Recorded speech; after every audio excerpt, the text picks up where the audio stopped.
Gandang araw mga kaambot, maligayang pagbabalik dito sa lugar natin. Wala tayo sa hardin ngayon pero meron tayong dala dito. Ito.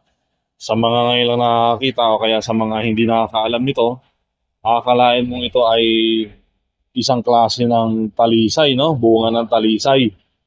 Yan. Okay, dito tayo sa tabi ng kalsada. Nataas sa lugar natin. Ito.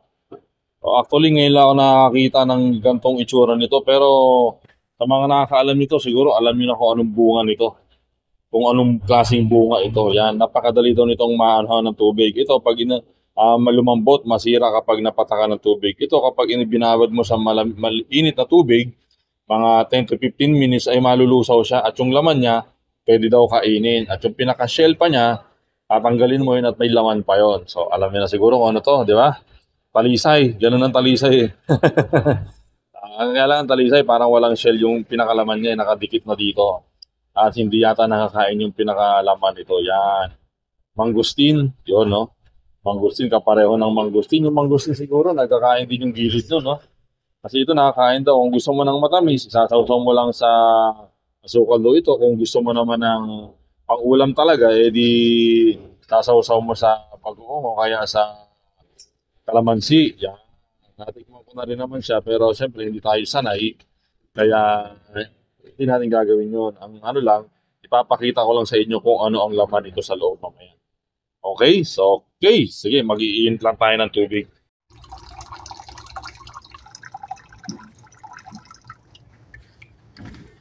Mag-iinit na tayo ng tubig. Yan, lagyan na natin dito. Then, nilipat natin mamaya. Sa kaserola natin ilalagay.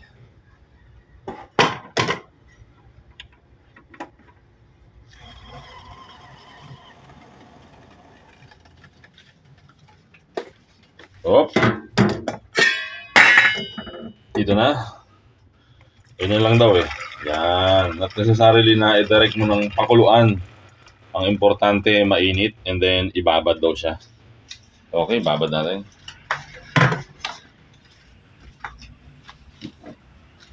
Yun, ganito. Hindi na natin hugasan to kasi hindi naman natin kakainin. Titipabalatan lang natin na lunot na rin siya, no? Ganyan yan, pag mga ilang araw na, ito yung sinasabi nung tao doon, nung nagbebenta, na hindi na siya aabot ng 2 weeks. Dapat, nung bagong pitas lang siguro to nung binili natin nung last 2 days. O ito, medyo lunot-lunot na siya. And then kapag napatakan daw ng tubig to, ay automatic na, na lalapnos na. Ayan, no, itong isa ay malambot. Yan, okay. Alam nyo kaya kung ano to? Alam nyo na kaya? Yan, kung hindi pa, abangan na lang natin. Oh, yes, yan. Antayin natin, babad lang natin yan. Okay, balikan na natin. Yan. At paano ba natin kukunin to? Baka mainit-init pa nga. At kaya naman, kaya. Yun, no? Okay. Ito na siya, mga kambot. Yan. Okay, yan ang laman niya. Medyo, yan. Ito daw ang hinahalo. At kung gusto mo ng matamis, kung panghimagas, pwede mo siyang gawing pwede mo siyang isawsaw sa asukal. Ito yan, yan. Natikman natin ito nung nakaraan. Okay naman siya. So, masustansya to malamang. And then, kung gusto mo naman ng pang-ulam, isawsaw mo sa bagoong or patis. Yan, ito siya. At ang sa loob niya ay ito, mga kaambot. Tingnan nyo. Yun. May idea na ba kayo kung ano to? Yan. Pili nut. Yan. Pili pala to, no? Akala mo, imported na talisay, Yan, ganyan siya. Tapos ito ipapadry. And then, ayun na. Yun na yung binibenta. Actually, ang 1 kilo nito ay 40 pesos. 1 kilo.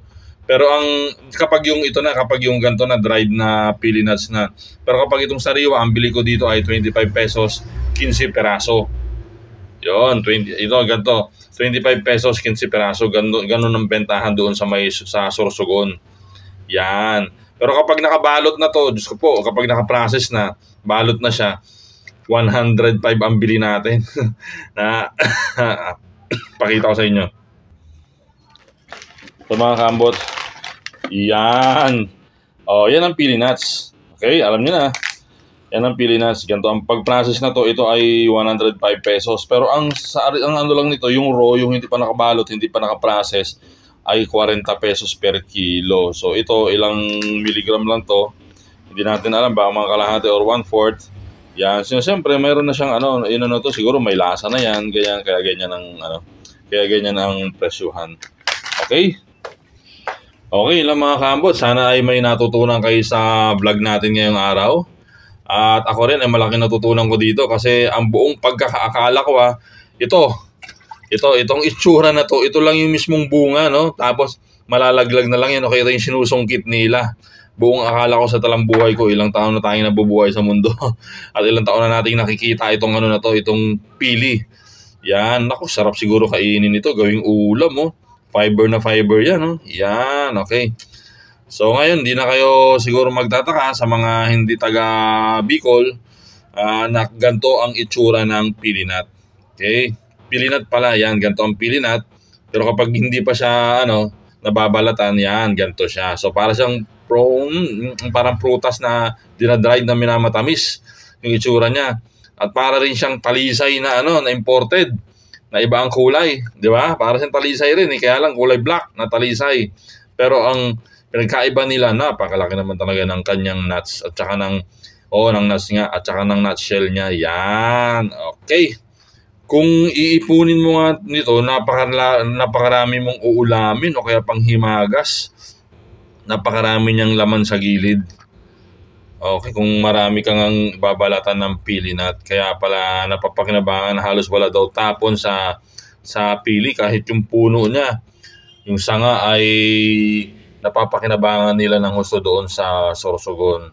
Okay, itong isa ay medyo matigas. Bakit kaya? Hindi luto, matigas Okay, babad pa yon. Ayan lang. Wow. At saka itong shell ay ginagawa daw accessories. Kapag na-dried na siya, ginagawang accessories. Malamang hinuhugasan, parang bao ng nyog. Kasi pag natuyo na to at napatigas, malamang ganun katigas siya. Sa katulad ng bao ng nyog. So pwede naman talagang gawing pwede naman talagang gawing accessory. Yan, no? Okay, nakarami na tayo. Okay, mga kaambot, yun lang. Maraming salamat. Sana may natutunan kayo ngayong araw, no? May nalaman tayong bago. Yan. At kung nagustuhan mo naman itong video natin, baka pwedeng pakishare, pakilike. At kung hindi naman abala, baka pwede namang pasubscribe na rin. Thank you very much. Till next time.